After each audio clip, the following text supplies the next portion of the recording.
Дните ще стигнат своя край, светът ще погине и всичко ще се възроди. Запомнете това, не може да има двусмислие. По небето и земята ще преминат, но словата на Бог ще останат. Затова Той ви призовава, не бягайте, покайте се, спасението близо е. Бог вече се явил сред вас и да, гласът му се е издигнал. Духът говори на всички църкви, който има ухо, нека слуша. Всички живи да приемат, просто я шипи словата му и няма и съмнения в тях. Тези, които слушат неговите думи, ще са благословени. Гласът Божи се е издигнал, той е нов всеки ден.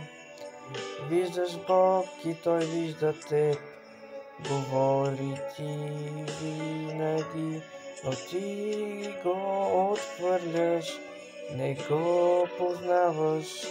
Овцете на Бог слушат гласа му, но вие се колебаете. Състана ви заслепява, а сърцето е закоравяло. Не можеш да видиш славния лик на Бог.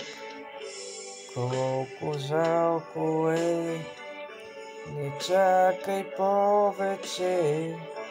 Овцете на Бог слушат гласа му. Седемте духа пред престола на Бог са разпратени в целия свят.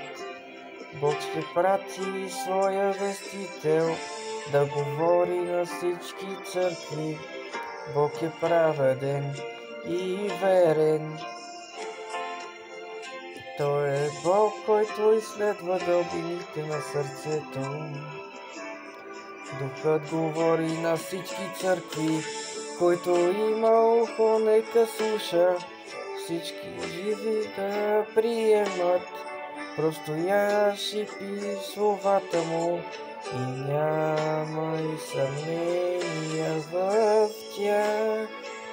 Тези, които слушат неговите думи, ще са благословени.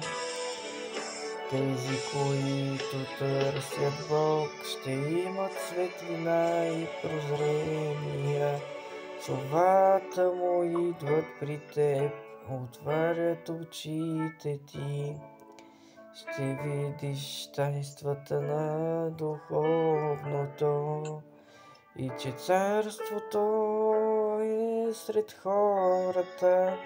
Просто влез в този подслон и ще имаш благодат.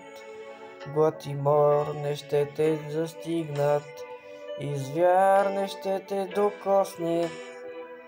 Ще вървиш с Бог близо до Него и заедно ще навлезете в слава. Духът говори на всички църкви, който има ухо, нека слуша.